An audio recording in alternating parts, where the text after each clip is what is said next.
All right, folks, let's go ahead and get started. Welcome to today's Vantage Community Webcast. Before I hand you off to Maureen Dresner for the presentation itself, just a few things I need to cover. First, if you have questions along the way, and we always hope that you do, please use the questions box right under the GoToWebinar control panel along the right-hand side of your screen. Maureen does have a lot of content to get through today, so we might not have a lot of time for questions, but anything that you submit there, I will capture. I'll make sure she gets everything she needs to follow up with you after. Second, we are recording the session. That's why your lines are all muted. The replay will be available probably later today or tomorrow morning out in the Vantage community. So you can look for it out there. So if you have someone you want to share it with, or if you want to review some or all of it again, it'll be out there for you to see. And the last thing for me is that we want to make sure these sessions are as valuable as possible for you. So with that in mind, I pulled together a survey that's going to pop up at the end of the webcast. If you could stick around for an extra minute or so and give us some feedback, I know I would appreciate it, and I'm sure Maureen would as well. That's it for me, so take it away, Maureen. Okay, thanks, Len. Welcome, everyone. Thanks for joining this session on the Vantage web client installation process. It's going to be from start to finish. So hopefully this will help you when you go and install it, just get you prepared to have a successful installation of it.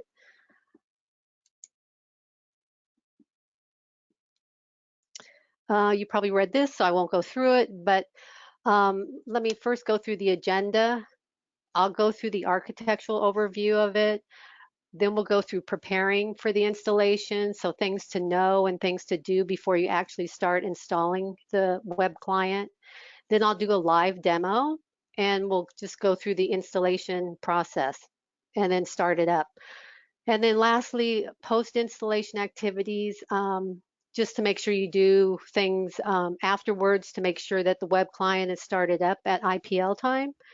So things, sometimes we always forget about those last things, the post installation. So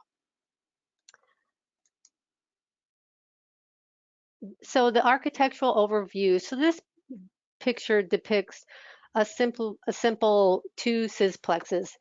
Of course, you have as many as you want or have with multiple LPARs. And so each LPAR that you want Vantage to scan information, you have the Vantage started task. Another name that we distribute it as is the SAMS procedure.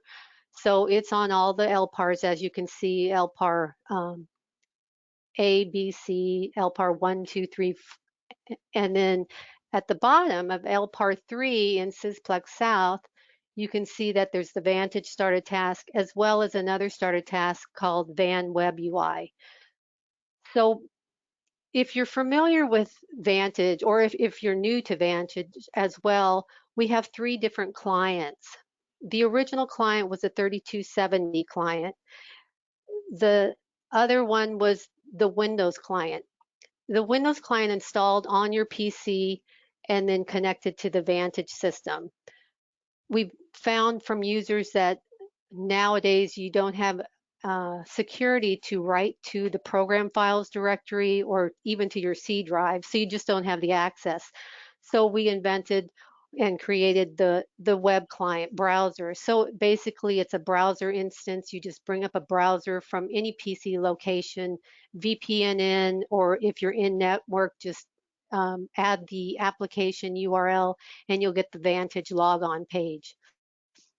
So what's really nice about the Van Web UI client is you only need one instance, one started task of it within all your sysplexes. So as long as within all your different sysplexes you have TCP/IP access, you only need one Van Web UI started task running. If you have a isolated system, LPAR, you could probably have another Van Web UI started task, because the database that's installed with the Van Web UI is a Tomcat server database, and you cannot share the databases between different systems. So as you can see, there's you have your PC, you bring up a browser, and then there's the logon page. And you add a port up here at the top. This is a TCP/IP port. And as long as you have the access between all your different LPARs, the TCP/IP access, you should be able to connect to all your Vantage systems.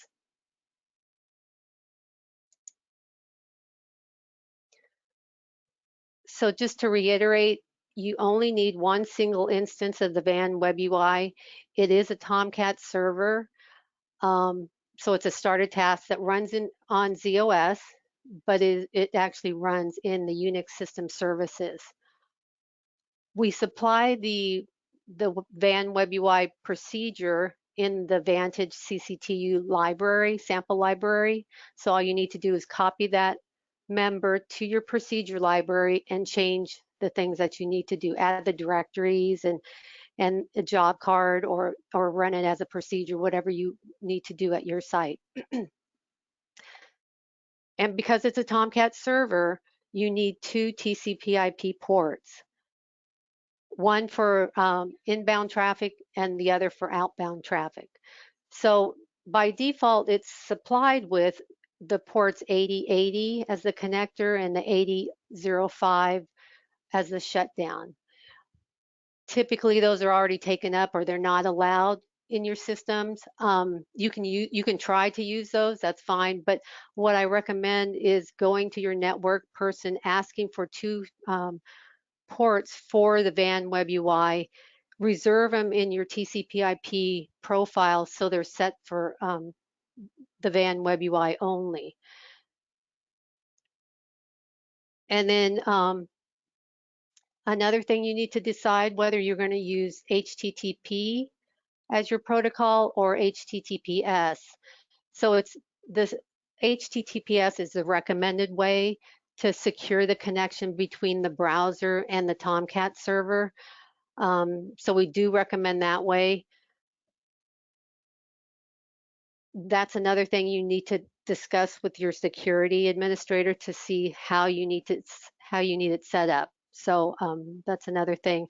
So the ports and the HTTP protocol are things you're going to have to know when you're doing the installation. So just write those things down. Once you do have it started up, there's a couple of messages that you might want to look at the very first time you start it up to make sure the Tomcat server started as well as the web client application is started. So I've listed two DDs here, the STD ERR, the STD error DD.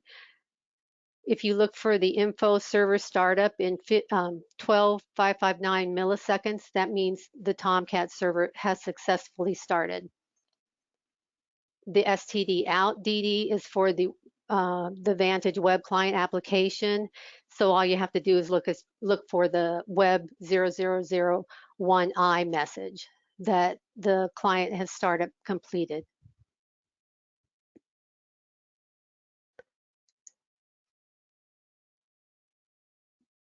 As I mentioned, there is a database that gets installed during the installation process. There's nothing you need to do. It's all within the installation shell script that is going to be run, and we'll go through that. We install we use the Tomcat Apache Derby database just to provide settings for when you're using the UI. It's automatically created, like I said, during the installation process. The database is stored in USS. And to the very first time you install the web client, you're going to have to initialize the database. So what we do is provide a profile ID. It's called APP, and that actually initializes it. And you're going to use that same ID to log into the database to add the first Vantage host definition.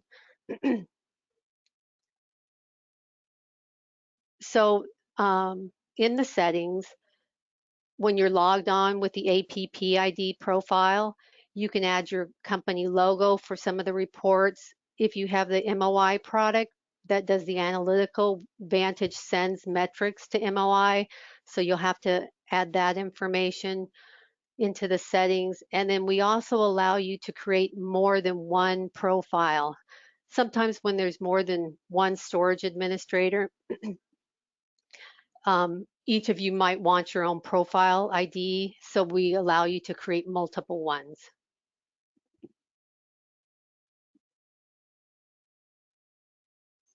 So the next most important part is the preparation for the installation. So the access and skills you need. Experience with OMBS is very important.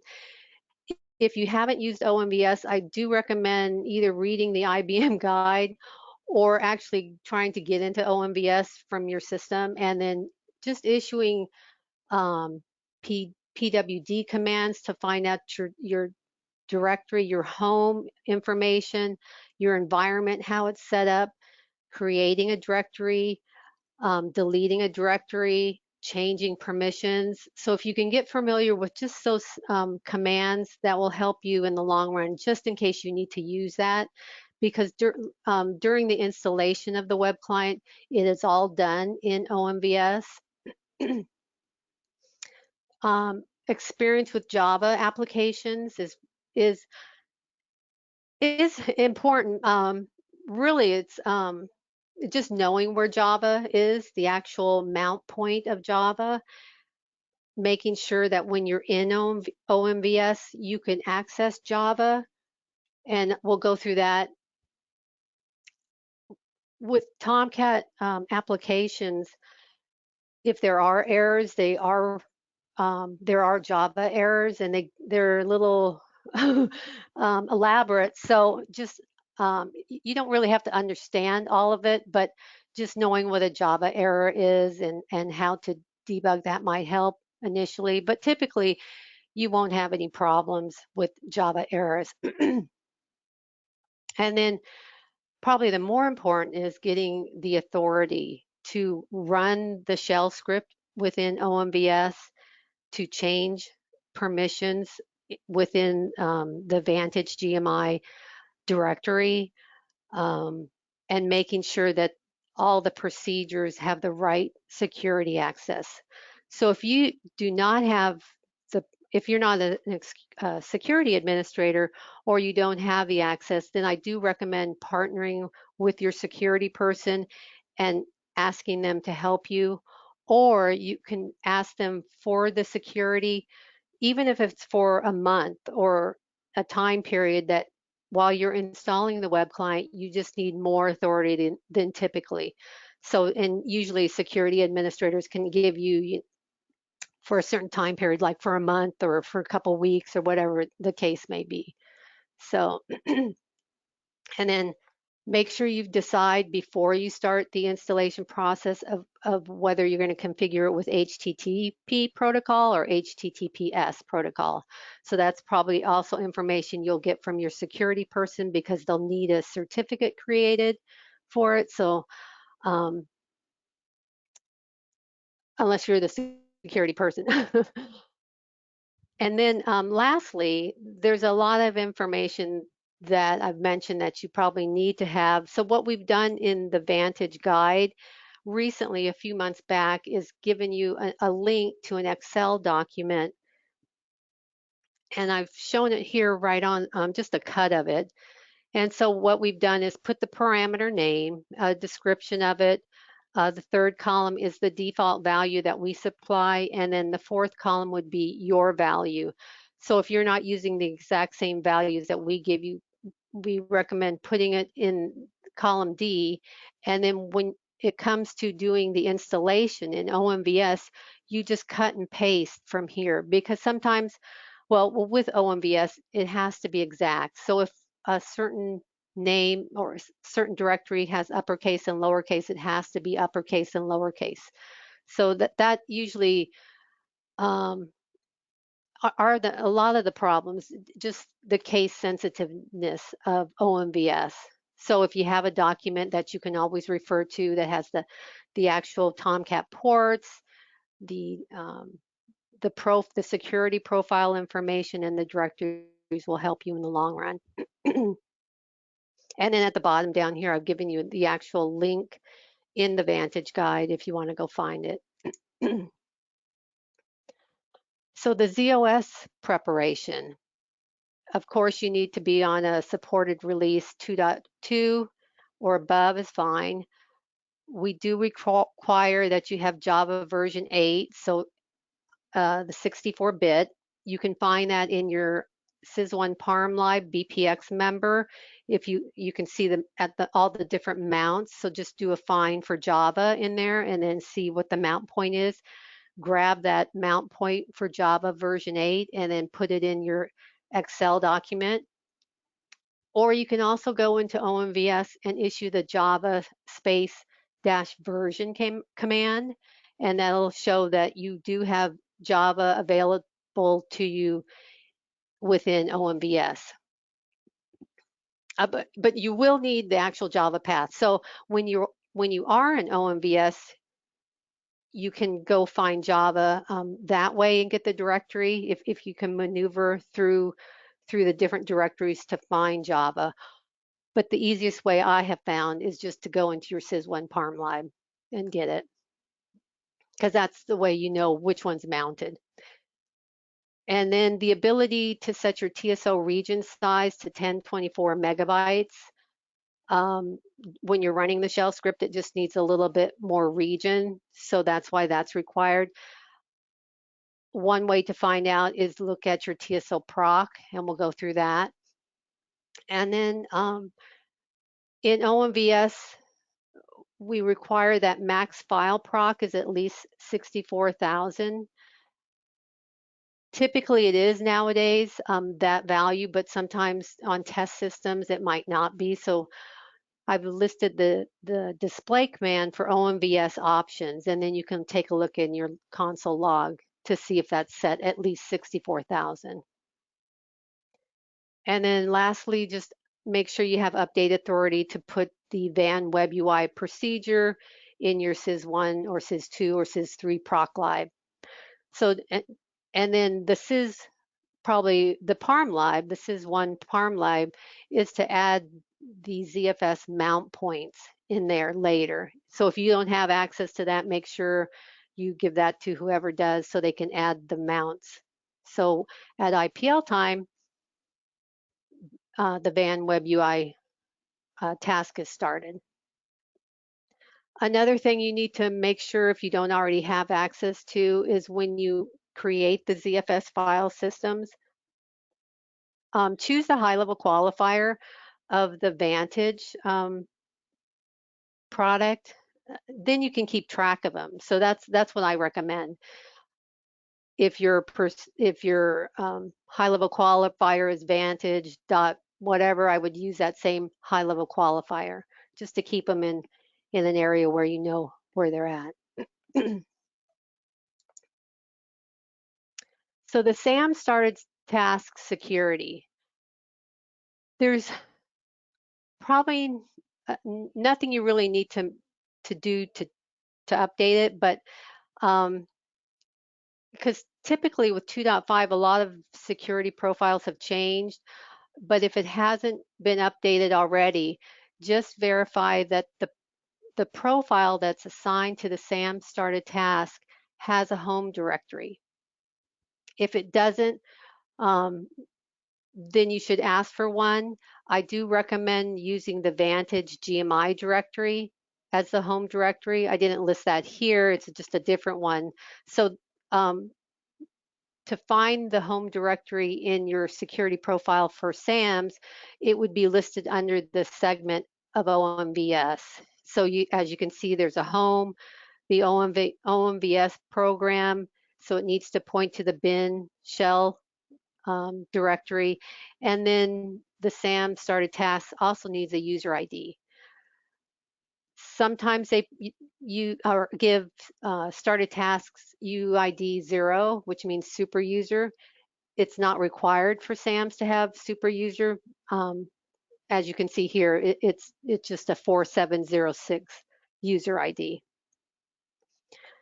Then if SAMs does not already have the BPX facility classes for OMVS, I recommend getting these added, the BPX file attribute, the daemon, and the server. They only need to be read-only authority. And then you probably already have the EZB.stack access, so that's for TCP/IP. So that's probably already there, but just make sure. Um, Nowadays, I've noticed that when users do work with OMVS, there typically is an OMVS group already assigned at sites, so typically they already have this type of authority. So you just need to assign that group to the SAM started task. And then the Van Web UI started task. Because you already have the SAM's procedure started task security profile, I highly recommend using the same profile and assigning it to the Van Web UI started task. That'll allow you to not have to open up another ticket to get another security profile, and all the pertinent security is already there in SAMs. And so all you need to do maybe is a few more things. So to verify that what profile you are using for SAMs, I would go into browse this start a task and look for the IEF 695I message. So my procedure's name is Vantage, and the job name is Vantage, and it's assigned to my security profile of Vantage. And then my OMVS, my group is OMVS group. So these two, the ID and the group, need to be assigned to the Van Web UI. So that's all you have to do.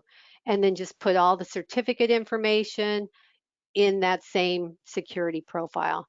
So as you can see, I listed here in the second screenshot in SDSF or SysView, the job name of Van Web UI, and the user ID is Vantage. And then my Vantage started task is called Vantage, and then the user ID is the same. So that's one way to make sure that they are the same. Vantage has a REST API, so I just changed that one to REST. But the easiest way is just to have one security ID. And then so when you're in OMVS, in the third screenshot, the directory shows that my directory here is called Vantage, but the group is OMVS group. So that's one way you can see if you're in the right group.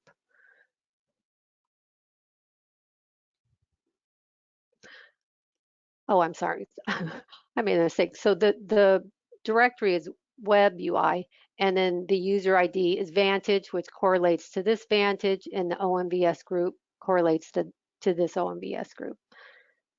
And if you have any questions, or you can always look in the Vantage guide at establishing proper security environment. The certificate. Now, if you're going to use HTTPS, which is the recommended way, it's the secure connection between sending data between your web browser and the web server, you need to have your security person create the certificate and then assign it to the proper security ID, which would be the SAMS one, whatever SAMS is using.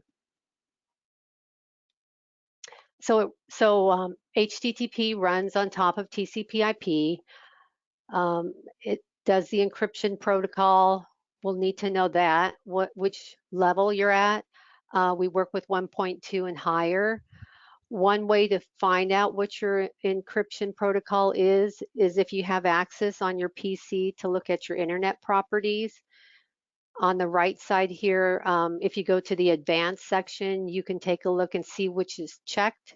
And as you can see here, I'm using TLS 1.2. So when you go to your advanced, you just scroll down to the bottom, then you'll see all your TLS availability. And then another thing we need to know is when you do use a certificate, where is it stored? So there's two places. So JCE RACF KS, and then JCE CCA RACF KS. Nowadays, it doesn't matter to us. We just need to know where it's stored. So the first one is stored just in SAF and RACF. The second one is used the same SAF and RACF, as well as the ICF facility, so the integrated catalog facility.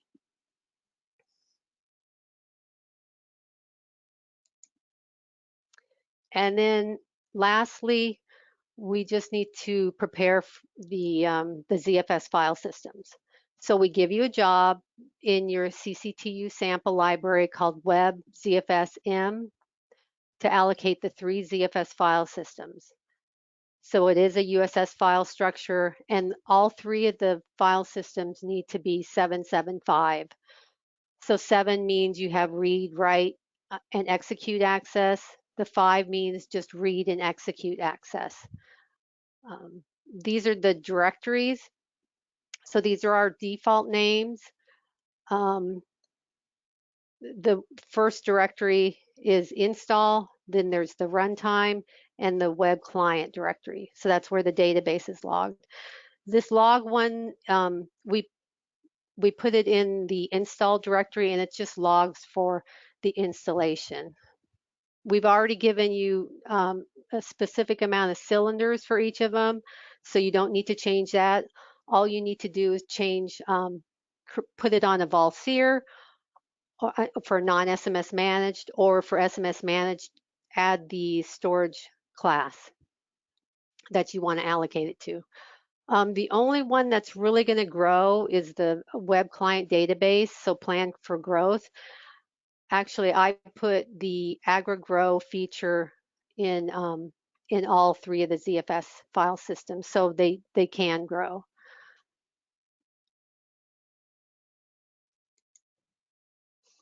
And that's it for the preparation. So now we're going to go through the installation of it.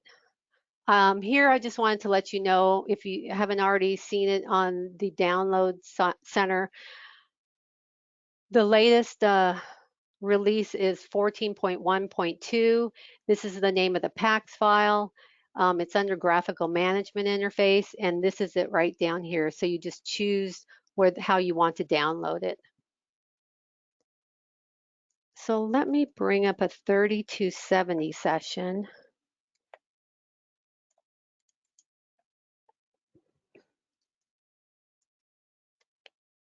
And the first thing we'll do is check our TSO region size. So let me log in. And if you get this log on page, you might come too fast, so you might have to re-log on. But the region size is located right here. So just make sure this is more than 1024 megabytes. And mine is, so that's good. That's the first thing you need to check. Then let me log in. Then make sure you copy the web ZFS-M JCL to allocate your ZFS file systems. So allocate those.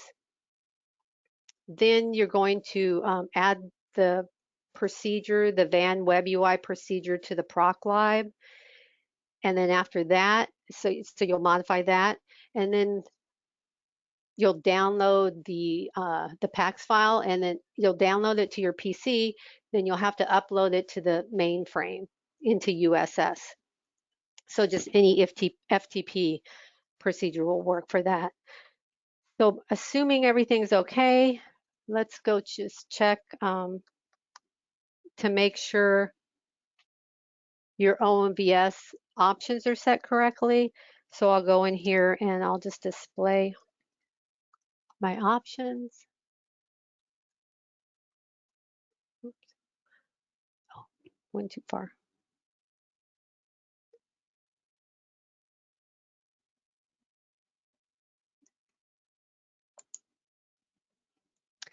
So right here, let me see if I can make this so you can read it. So here's the display command, and max file proc is right here, and it is set at 64,000. So that's good. I've also seen where share lib, let me see, share lib size needed to be increased. So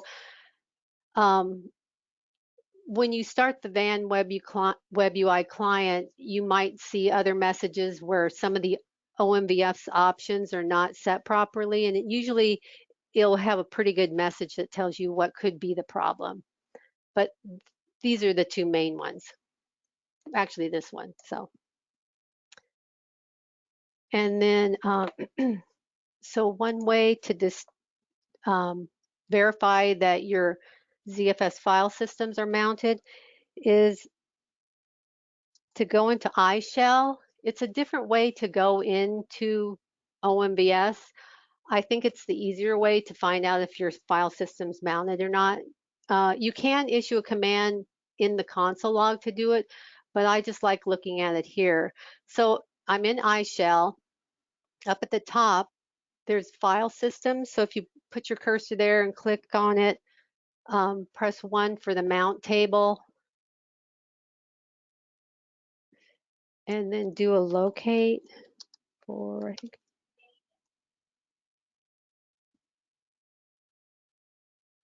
let's see, maybe mine aren't there. Locate.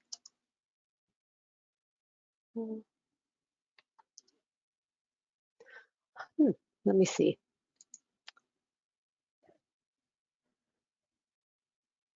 Oh, here they are. So I'm not sure why my locate command didn't work, but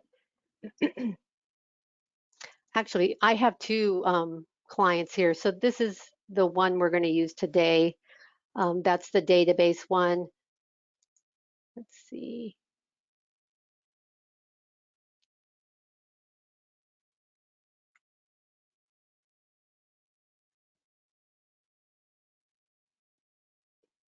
Oh, and the other ones are share.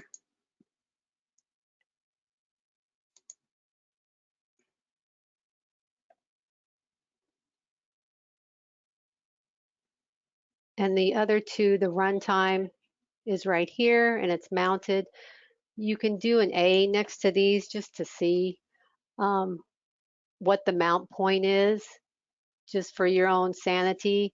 Copy that and make sure you use that as your mount point, and do that for each one of the ZFS file systems. So I would copy that to my Excel document.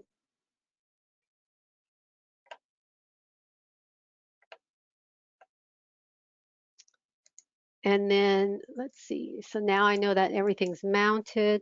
Let me get out of here and go into OMBS. So I'll change into the directory where I'll change into the install directory where my PAX file is located.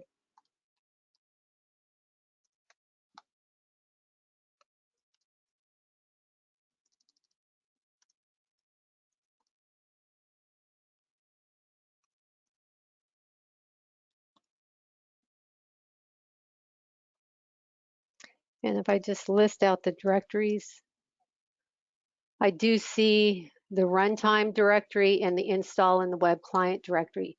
And the one way to tell whether it is a directory is the first character here means directory. If there is no D there, it's just a file. And these are the permissions. So read, write, execute, read, write, execute, and read and execute. So these are all fine. So let me go into the install directory.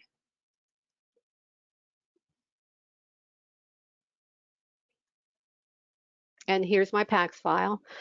So one thing to check before you actually do anything is just check to see if you have Java access here. As I said, the shell script needs Java to run.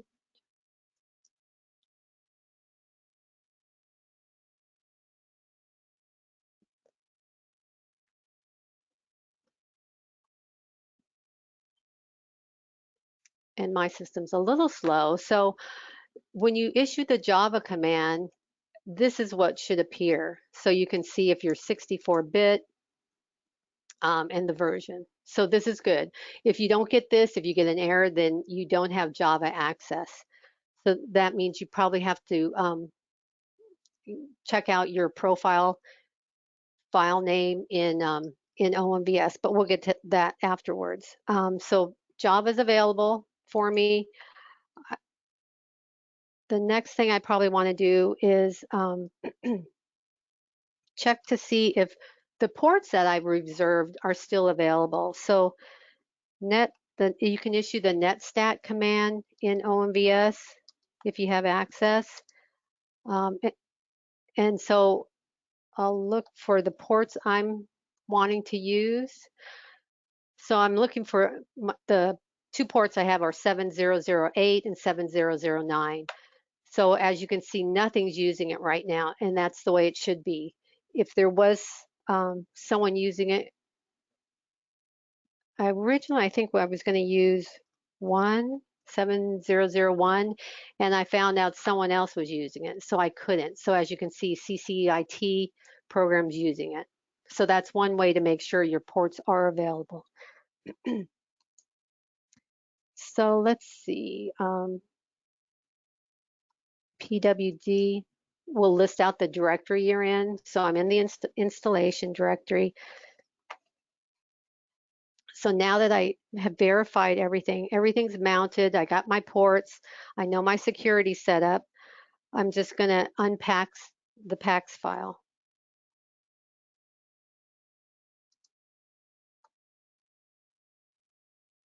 And these commands are in the documentation. I'm just typing them out. This might be a good thing to actually cut and paste too. So since the PAX name is right here, I'm just going to copy it and paste it here.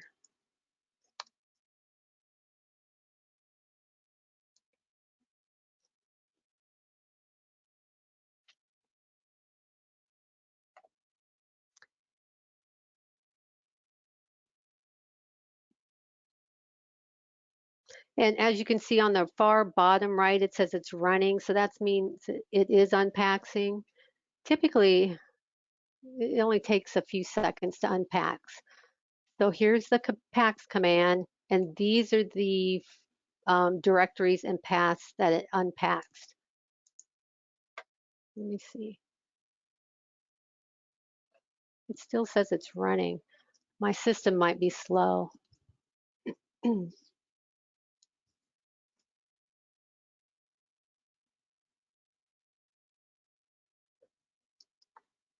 Let me see.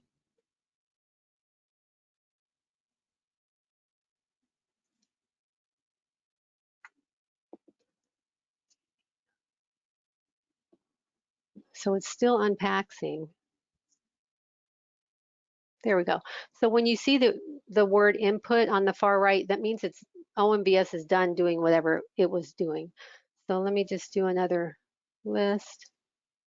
I think my system's slow. So although I don't see a DB tools file here.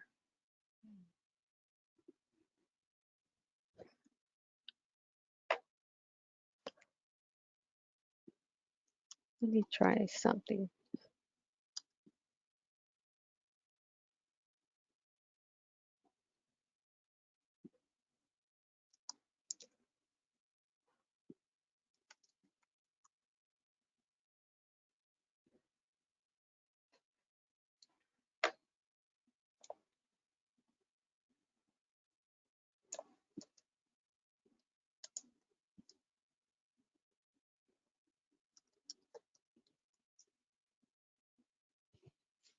Okay, I'm not sure why my system's getting slow here, and I don't see all my files. So let me just try doing the executing the shell script. So once you've unpacked it,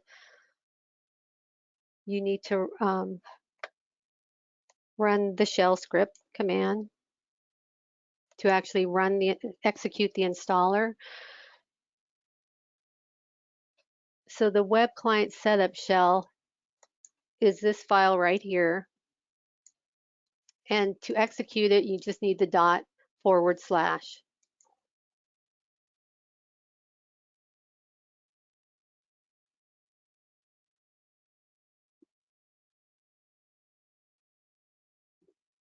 Okay, and then so what happens is a series of panels will appear where you'll need to actually cut and paste the information. So the first thing that appears is the agreement, the license agreement. So we put you in a browse or edit session, and then you can page down through this, or you can just PF3 out of it. And then at the bottom here, it tells you or asks you if you want to agree to it or not. If you don't agree, then it exits you out of the installer. So if you just type yes and enter, the installation wizard will continue. At any point in the installation process, you can exit out of it, or you can go back. So if you type something wrong, you could type the word back and go backwards. And it gives you those instructions right down here in the last paragraph down here. So you can quit at any time, or you can go back. So let's see, I'll just hit enter so you can read this. It just tells you you need to make sure you have Java and what's going to happen, what's going to be installed. So the first thing it asks you is where is going to be your installation directory. It shows you what the default is right here. I'm going to give it my installation directory.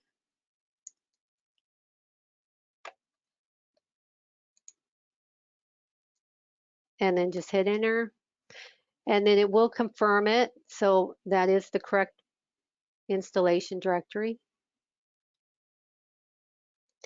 Then it asks you about Apache Tomcat. So will it be installed? In the past, we've allowed sites to install or use the Apache that's distributed with common services, but we highly recommend not to use a different Apache Tomcat version than what we supply, because we have changed certain files to work with our application. So really, you should probably ignore option 2 and just only choose option 1. And then, so now we need the location of the Apache Tomcat. So I'm just going to my Excel document and cutting and pasting the name so I don't have any typos.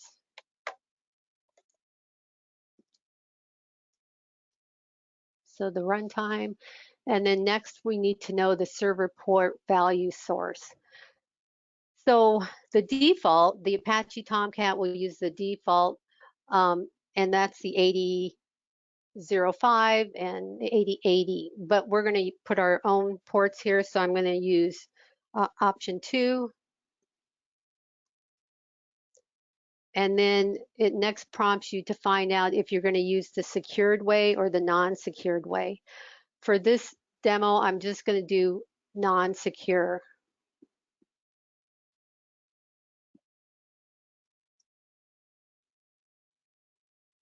And then at this point, it wants you to put in the port information. So 7708.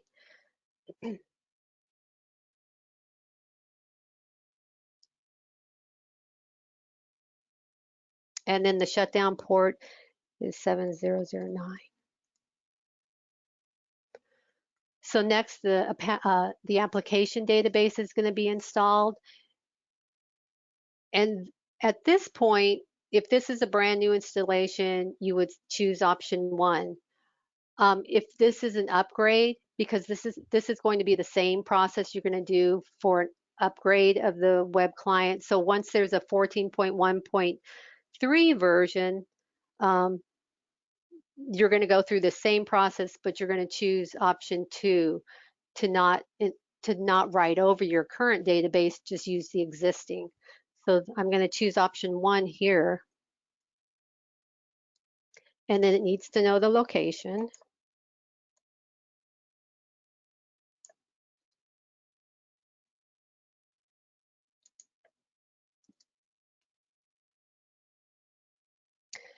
And then after we put the location in, it needs to know the password. So my password will be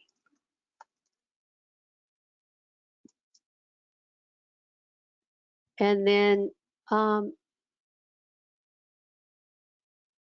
also, so there's 2 prompts here. So the first one is to initialize the database, and the second one is for the APP ID that I mentioned earlier.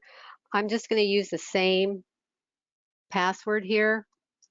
You can change it. Just write them down. If you do have two different ones, even if you have one, just write them down somewhere and keep them safe. And then here, changing the group and the owner dialog. So I'll change the owner file, and my owner is going to be VANTR141, and my group is going to be OMVS DGRP.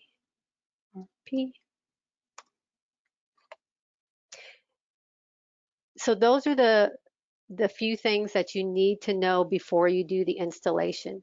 And at any point, if you don't, just type exit or quit, sorry, exit, and then you'll just have to go back into the shell script when you have the information and start it again.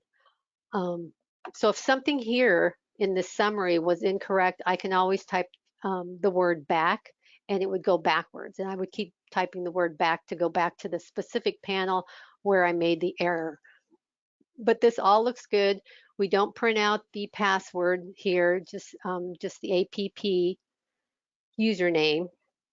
If this all looks good, then you hit enter and it should start installing.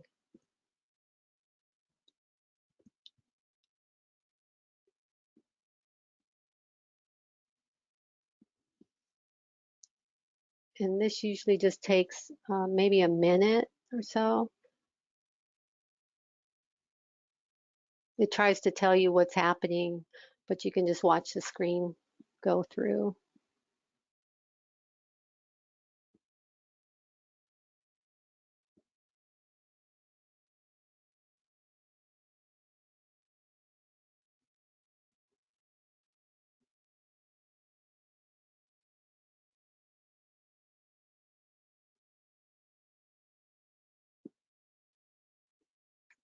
Looks like it's at the post execution, so we're close to finish.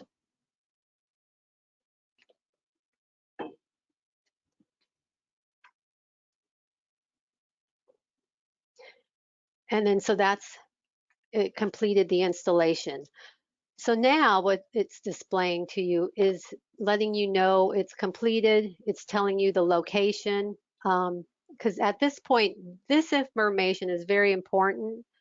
And so I would actually take a copy of it or a screenshot, because this line you're going to need to put into the Van Web UI procedure. It wants to know the Apache Tomcat directory path.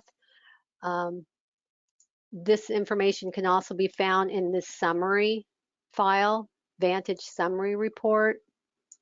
So you can download this to your PC if you need to.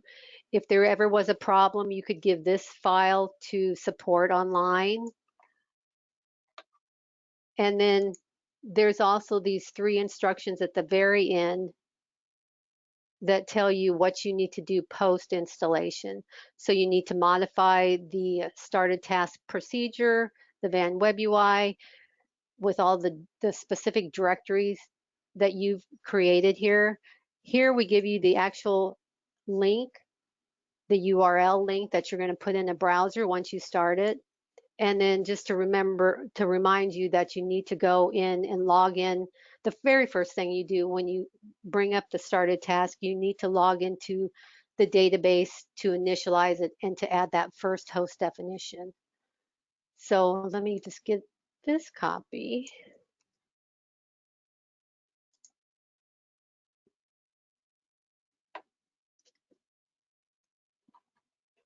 And this file right here, the review and print one for the installation summary, I'll just go in real quickly. I'll hit enter and then it should exit me out of the client, the installation wizard.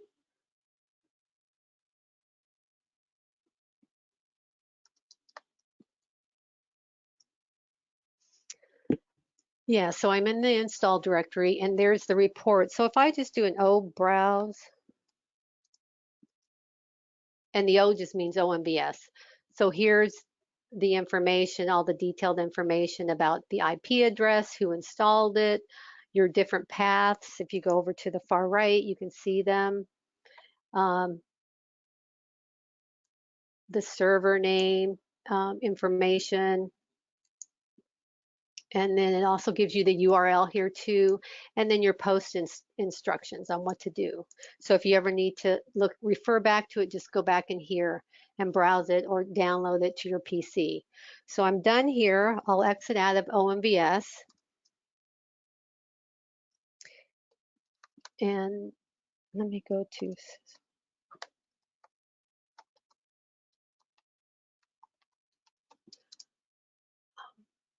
oops, I always spell product wrong.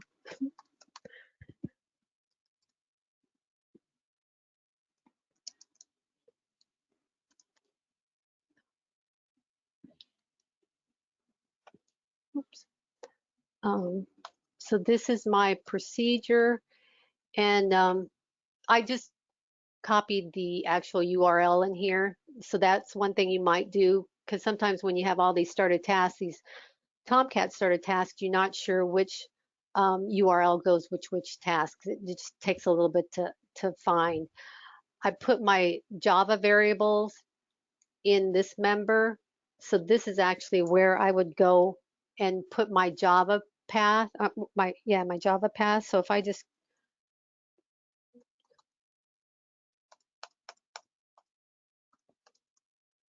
here's the Java variable. So I need to, on line 9, specify my Java path right here. The Catalina home is with the Apache Tomcat. Then we also need to, and this is all documented in the actual JCL. So I'm just pointing them out to you really quick for time purposes.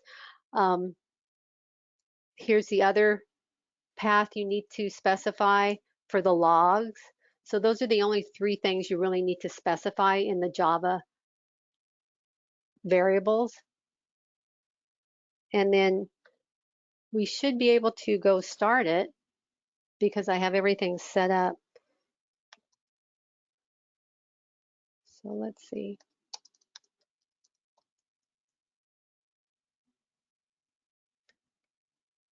So here's my started task.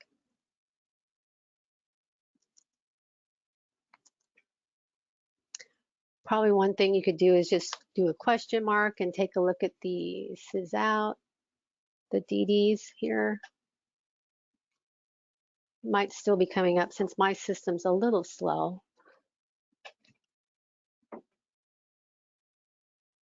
Okay, so the first thing, once you bring it up, you're not going to probably see the startup complete until you actually bring up a browser and add the ID, the APP ID. Let me bring up a browser, hold on, to initialize the database. So let me put in the URL.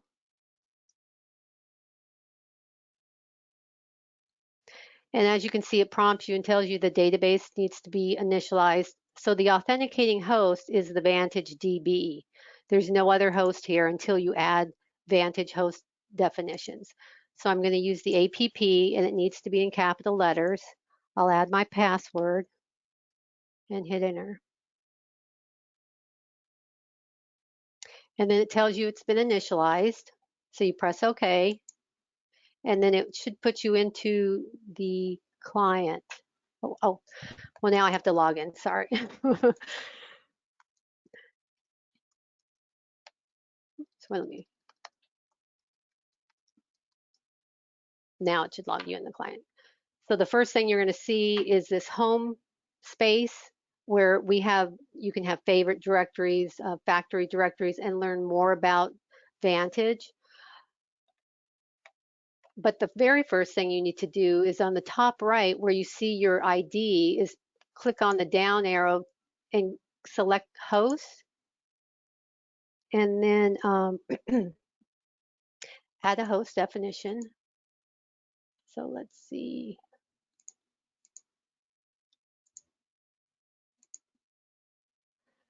So this port happens to be the Vantage port. So these are the hosts that we're going to be connecting to. And I'm pretty sure, let me just make sure my Vantage port is 807. So let me just go in here and do a find on port. Oh, so it's 778. So I was wrong right there. So that'll get you a problem. So 778. And then at this point, you can use the client from here when you're logged on as the APP user, but if you ever want to authenticate to multiple Vantage started tasks, you can't do the global connection. So to log on to a host, you need to open up the folder here in the host section, check mark or the actual host that you want to connect to, and then click on the chains. And then add your mainframe ID and password.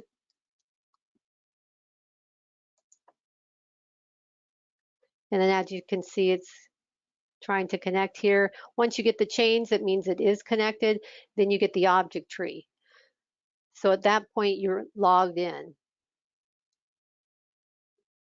And while you're in here, you can go into the settings down here on the left side here. And this is where you can add your analytics, the MOI information. You can add another profile. You can add your logos, and there's a few more other things that you can take a look at later, but those are the three things that you can change if you need to. And then you can log out by clicking the APP ID up at the top right and just click on the log out button. So at this point, anybody can log on. When you're logged on as the APP user, I do recommend adding all your different Vantage host definitions so you have them there. Let me go into one more thing here. We have just a few more minutes. So the post installation activities, if you can't find the URL, I've given you the place where you can go find it. When you add your host definition, use the APP ID and you add the URL at the top up here. And then as you can see, you authenticate to the Vantage DB, add your APP ID and password. Here I've given you a checklist of just things you can remember to do. I won't go through them again, but it's there for you to summarize and help you get through things. If you ever need help, it's the question mark with the circle, online and offline help. And the about at the bottom tells you what version of the web client you're on. So in case support ever needs to know or you need to know, you can check that and it'll tell you 14.1.2. If you do have a problem, if you don't get the logon page, to the left of the HTTP, there's a circle with an eye on it. So click on that and see if you get more information. Maybe something's being blocked. Maybe the Vantage web UI is being blocked. So that's one way to help debug. And then your post installation activities, make sure you add the mount points in your SysOne Parm Live. Make sure any user that's going to log on to Vantage has a home directory in their security profile. You can verify it by going into OMBS and typing a command similar to this with their home directory just to see if it's mounted. So here I have my mount point and my file system and then the size. So just something to check on. When you actually get this running at IPL times, start SAMS first, then the Van Web UI to shut it down. It's just a P for the Van Web UI. Well, I spelled that wrong. And then shut down Vantage with the modify SAMS shutdown. And that's it. So I just made it. So thank you everyone for joining. If you have any questions, Len will let you tell you where I can be available, or you can just email me anytime. So thank you. Thanks very much, Maureen. We are at the top of the hour, so we're going to go ahead and wrap. You see Maureen's email address up on the screen. That will also be a part of the replay that I post in the communities. So if you have any questions, feel free to reach out to her or to me, or also the survey that's going to pop up here in a second also has this place for questions. Thank you very much for your time today, and have a wonderful rest of your week.